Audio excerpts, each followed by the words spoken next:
Well, if you've been keeping up with story time in the bakery, we are now on episode 5. And in the last one, we just finished our first Thanksgiving and Christmas holiday in our quickly falling apart bakery. I think I ended the last one with my total mental and emotional breakdown as I sobbed in the corner of the bakery on Christmas night, and then closed it for a week for the new year to recover mentally and physically. At any rate, I hope you are all enjoying this series, and I'm sorry it's taken me so long to get to this next one, but 2024, am I right? Ugh. It has been a real walk down memory lane for me doing this Storytime series, and some of it is really still foggy, and I have to confer with my ex-partner who says, I can't believe how much of this you are remembering, since it's been close to 20 years when we bought that bakery, and I think both he and I have blocked out so much of it from post-traumatic stress. But I'm trying to keep it in somewhat of a clear timeline for you. But let's go ahead and pick it up on year 2. We are rolling into 2006 with plans for yet another renovation. This time for the oven that just won't quit giving us problems. And then, of course, the Hobart mixer that broke just days before the big Christmas push. Go listen to episode number 4 if you didn't already. That is a total fiasco. I've honestly never seen anything like that in my entire life. But nonetheless, we've got to keep on moving, and a much needed week off for the new year was spent researching ovens and getting an emergency equipment service company in to fix that Hobart mixer before we reopened the following week. Not to mention, what are we going to do about this oven? There was just no way we were going to get it replaced in just 1 week's time. So our only option was to get someone in there to fix that thing too. Like, we knew this was going to be a big job. Like, to completely disassemble that old one before we could even get a new one in there. And then, of course, like, needing to research which oven to buy is no snap decision.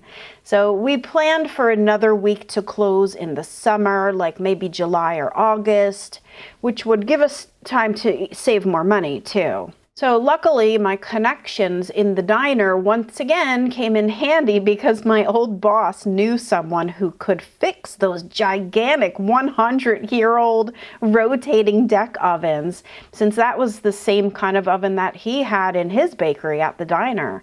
So if you listen to episode 4, you'll know that that one deck that fell in the middle of the bake-off just a couple of days before Christmas, which caused the entire disaster in the first place, well, it couldn't be fixed, at least not during that week that we were closed, because it was going to need a part that we couldn't get in time.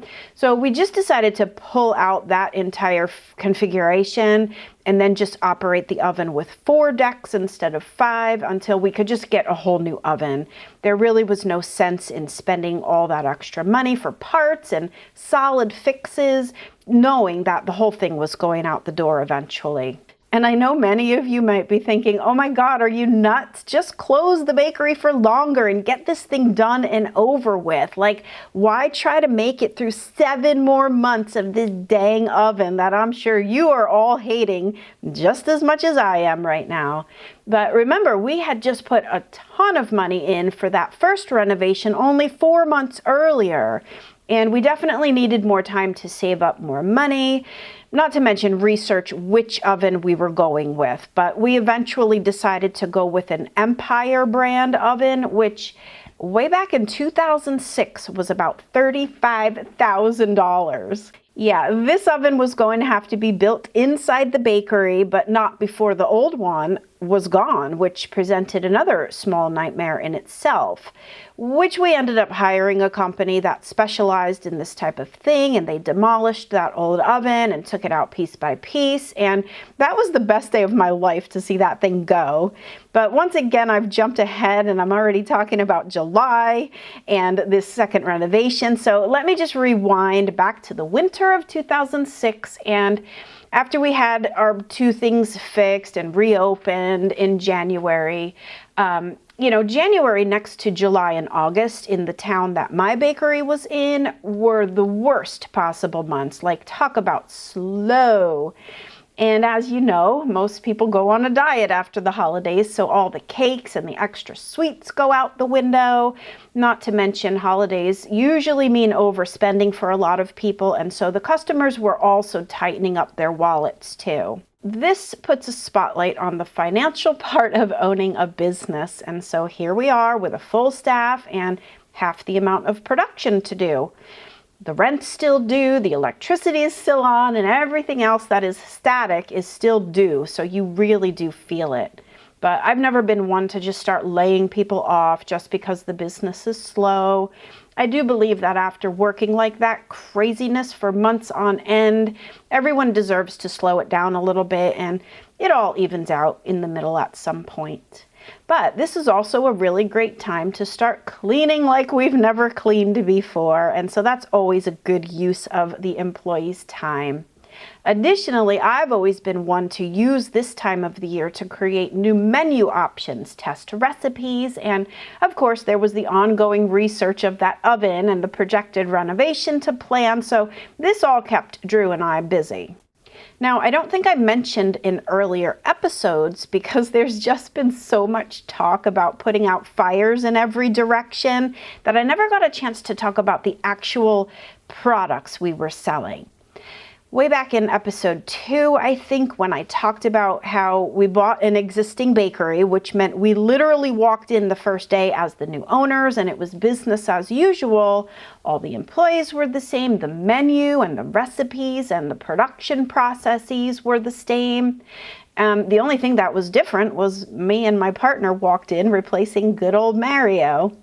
So remember when the customers caught wind that Mario was no longer there? We were met with some pretty stern warnings not to ruin this bakery. But, all along, even from the first day that I went there, before we even bought this bakery, I had intentions of adding my flair to it eventually, only when the timing was right. And if you've listened up until now, you know that there has been no right time to do anything but fix equipment. So I was really looking forward to this slower time of the year to start implementing some of my favorite recipes from my former position as the executive pastry chef of that giant catering company, not to mention recipes that I held close to me from my schooling at the CIA, like tons of recipes and ideas, and I couldn't wait to make them a reality and get them into this bakery case. Fresh fruit tarts with real pastry cream custard would be replacing the dried up jelly tarts and instant Bavarian cream mixes. Fresh lemon custard would replace the bulk buckets of weird gelatinous lemon goo that was currently being scooped into the cakes as filling. Now, don't get me wrong, everyone loved everything that we were selling. So while I'm talking about it as like it's the worst thing ever, this stuff sold and people loved it. But I was ready for glorious simple syrup on sponge cakes, and this was just the beginning of my ideas. This town was in for a taste of classy pastry like they'd never tasted. And so the first big blow to my fragile ego was soon to be delivered. I'll never forget the first day. I think it was probably around February when I had everything ready and that I'd been working on, and it was all ready to be showcased like a proud mama, thrilled to present my wares so this town could see what I could do. European-style layer cakes doused with simple syrup replaced the old $10 plain buttercream birthday cake, and the fresh lemon custard-filled chiffon cakes were highlighted in the refrigerated case. But instead of hearing the cash register ringing with sales and customers piling in to see and buy and fight over all the new glorious creations, instead I heard, what is all of this supposed to mean? And, yeah, it's pretty, but where's that vanilla birthday cake that I always get? Now, of course, we didn't get rid of that vanilla birthday cake that you always get. We just moved it over here, but wouldn't you like to try this instead? $15? Nope, I'll take that $10 birthday cake. And can you write happy birthday, Charlotte? We love you forever. You're the best, Mom and Dad on it. Talk about popping my balloon. And I think this was the first time that I'd felt like I'd made a big mistake. It wasn't the broken everything or the horrific physical stress of navigating through everything about this bakery. It was the first true realization of what it meant to buy an existing business. And if I wanted to keep it successful, I was going to have to keep a majority of it the same. After all, it was a good business. I mean, remember the goodwill? People loved everything that we were making, so we'd better keep making it exactly the same way. So back to the buckets I went. Now, over time, I was eventually able to incorporate my many new and different cakes and pastries, and I think by the end of my 10 years there, I would say I had changed or upgraded at least 50% of the recipes while increasing sales to almost 3 times what we were doing when we first got there. But initially, it was a real bummer. And while I'm on the topic of menu items, I want to talk specifically about a few things that were being made daily that eventually got cut out for various reasons, mostly labor cost and waste. And bread was a big one. If anyone's ever made fresh bread, you know what it takes. I mean, it's pennies to make, but it's lots of time to make it. And you probably know that there are some things in a bakery that are very expensive to make, but the labor is really nothing. And then there's the opposite, things that are really cheap to make, but the labor is at a maximum, like bread. And we made about 6 different kinds of breads daily. And after all, it's a bakery and it has to be made daily. Who's going to go to a bakery and get stale bread? So this was probably the biggest thing that I had to come to terms with in the initial months or the first year that I was there. The amount of waste at the end of the day was appalling. And not just bread, but everything. Sure, there were times that we would sell out of almost everything, but for the most part, that was not the norm. Of course, some things had longer shelf lives than others, like cakes and cookies, but the breads, donuts, Danish, buns, and probably half of the products in that bakery were 1-day shelf life. So in the first days I was there watching the closing procedures at the end of each day, I was literally nauseated watching how much product was getting thrown into the bins. Now, I know what you're saying, donate it. And of course, I did. I got in contact with a local church that had a soup kitchen, and so a good percentage of that daily waste started going to them. And that's all well and great, but what you have to know about being in business is that tons of waste is not good business. It still costs money to buy the ingredients, the labor cost to turn the ingredients into product, not to mention the utility of keeping all the electricity. Like, it's just cost. So whether you give it to charity or you throw it in the garbage, you're still paying for all of that. And obviously your number one goal in business is to sell it, not donate it. But in a retail bakery like mine, you had to make everything almost every day and just hope that it sold. And unless you're a psychic, you have no idea what is going to sell and how many people are going to come in or not. So the actual daily production is a guessing game. And as I mentioned, Mario was really cutting his time there towards his end and basically letting his staff run the place, which meant they were deciding production quantities really based on nothing. The bakers would decide how much to bake every day, and they had no idea how much was being wasted by the end of the night. There was no communication from the front of the house to the back of the house regarding this issue, and that's a big problem. Now, of course, over time, as we were there, like the first things that we took over was the production lists, and we were now determining what to make, when, and how much. And eventually we got used to the fluctuations and predicting certain factors like weather, and then knowing what was happening locally could also affect business. And I will admit that at first, when I was so appalled by the amount of waste happening each day, that I really cut back actually too much on production. And that was not a good thing. People would walk into the bakery and see half empty shelves. And there's this strange phenomenon that they would think it was old or stale. Like, you probably know the same thing. If you walk into a store and like there's only a couple of things versus overflowing bins, you probably wouldn't buy the last roll because you think it's going to be stale or old. So it was actually a regular customer who pointed this out to me, and he said, fill it high and watch it fly. And I'll never forget that. And he was right. When we filled the store to the brim, people bought more. But when we were skimpy, they thought we were going out of business and they would buy less. So it was more a matter of just really getting a grip on, the trends and the day of the week and, things like that. But back to the topic of bread. At that time in 2006, artisan bread was exploding, and a really good crusty loaf of grain bread was all the rage. We were making about 6 types of sandwich-style breads, and they honestly weren't that great. I mean, they were okay. We had your standard white loaf, and then a white loaf with a half a pound of butter plunged into the center for 10 cents extra, if you remember that story from last episode. Whole wheat, rye, pumpernickel, 7 grain. So we're talking like 6 different types of bread, 4 to 6 loaves per type. So that's 24 to 36 loaves of bread every single day being made by hand. And you know what's funny? Looking back at that era, there was not a single person asking for gluten-free anything until probably near my end in 2014 to 15.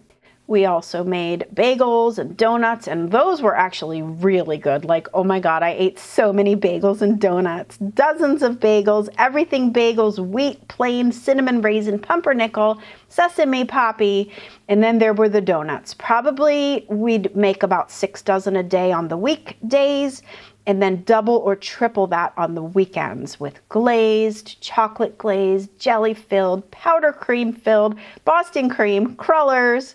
Like, this was all happening from midnight to 6 a.m., not to mention trays of crumb buns, dozens of hand-formed Danish, larger coffee-style rings to serve like 8 people, hard rolls, oh my God, I forgot about the hard rolls, and dinner rolls, apple strudels, apple turnovers, elephant ear pastries, hand pies, full pies, and I haven't even touched on the cakes and the cookies and the cupcakes and the mini pastries. It was truly an unbelievable operation, and during that first year, we were able to cut a considerable amount of labor just by doing things so much more efficiently. Not to mention that walk-in refrigerator freezer was a godsend for maximizing production. And I think this was the first time that the existing staff gained some trust and respect for us as the new owners, since we just implemented so many better ways of working. And it just made everyone's lives easier. Not to mention, little by little, we were upgrading all of this ancient equipment. Slowly but surely, we were getting there.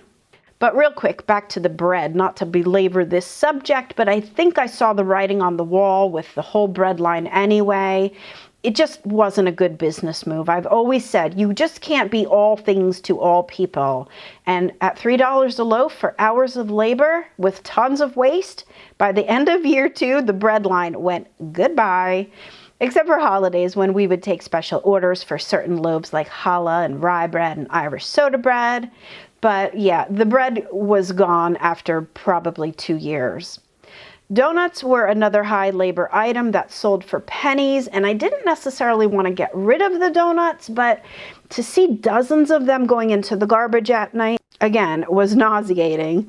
So first, we of course raised the price. I think when we first got there, the price for a dozen donuts was like $4.99 and $2.99 for a half dozen. And I can't remember what Dunkin' was selling for in 2005 and 6, but this was ridiculous for a homemade donut from start to finish. So I immediately raised the price of donuts to, I want to say $6.99 a dozen and $4.99 for a half, something like that. But all I know is I think they got to be 75 cents a piece. You know, people have this idea that if they buy more, the price should be less. And while that works at Costco, this ain't Costco. This is a small business and it just doesn't work that way. At any rate, by 2009, Dunkin' Donuts moved into the strip mall across the street from us, and that put our donut business right out the window. So I guess it was a blessing in disguise, although dang, they were some good donuts. I could go for a jelly stuffed right about now. So what else? We no longer had bread, we no longer sold donuts, and I was finally getting 90 cents for one crumb bun. But as far as the first month of January, February, and March, I really don't recall them as very eventful. But now we are approaching our first Easter, and remember, we bought this bakery just after Easter the year before. And if you know anything about Easter in the bakery, it's almost as insane as Christmas, only it's only a weekend, not a whole entire month. And here we are after a full year experiencing each month as it came. Not only did we feel our remaining employees had finally gained respect and admiration for us, but you know, as the new owners of Woodland Bakery, we also started to feel a little bit proud and admirable of ourselves for what we had endured and accomplished in what could only be explained as a nightmare of a year. And with just 2 months to go before our second renovation was approaching, we could finally take a sigh of relief. So with that, I will stop here and get to thinking about what came next. Honestly, I remember the next couple of years to be pretty low-key. Like once we got the oven replaced and all of that new equipment, we could finally relax a little bit and we had a good grip on the business and our remaining employees. Although we did have lots of turnover in employees, both kitchen staff and store staff over the years, with just a handful of them that stayed with me from the day I walked in through to the day I walked out. Eli, our Haitian Angel who saved Christmas of 2005, did not stay with us for very long, but he was a pleasure for the short time that he was there. I'll never forget one story that I just have to share. He was driving into work one midnight and his car broke down about 2 miles from the bakery. But unfortunately for him, it was right in front of the largest cemetery in Chatham. And according to his culture, you cannot breathe air when you are near a cemetery. So not only did he have to abandon his car and run to the bakery, but he also had to hold his breath for almost the whole way. Now, I'm not sure that this is 100% a Haitian thing, but the belief that the spirits in the graveyard could grab your breath and kill you if you hold your breath, they're powerless. Now, I'm laughing now, but this was some serious stuff for him, and he was not joking. He was just a good guy all around, and we were very grateful for him. So I think in the next episode, I'm probably going to be pretty close to when I started filming Crumb Boss videos in my bakery. Like I said, the next couple years were pretty uneventful. And it was around 2010 that I met Steph, and she and I started filming Crumb Boss videos in my bakery, which is maybe where a lot of you came to know me. But that was really like, I mean, I'll have to pick it up in the next one and explain all about that and how that started and what that actually did for me and what was going on for me at that time as the owner of this bakery. Yeah, so that's a whole other story in itself, and I'm definitely going to start there on the next one. So for all of you who are still listening, definitely comment below. I love hearing your thoughts, and especially those who have had similar experiences working in bakeries. It's really fun to compare notes and look back on all of this stuff. All right, everyone, thanks for listening, and until next time, happy vegan baking. Bye for now.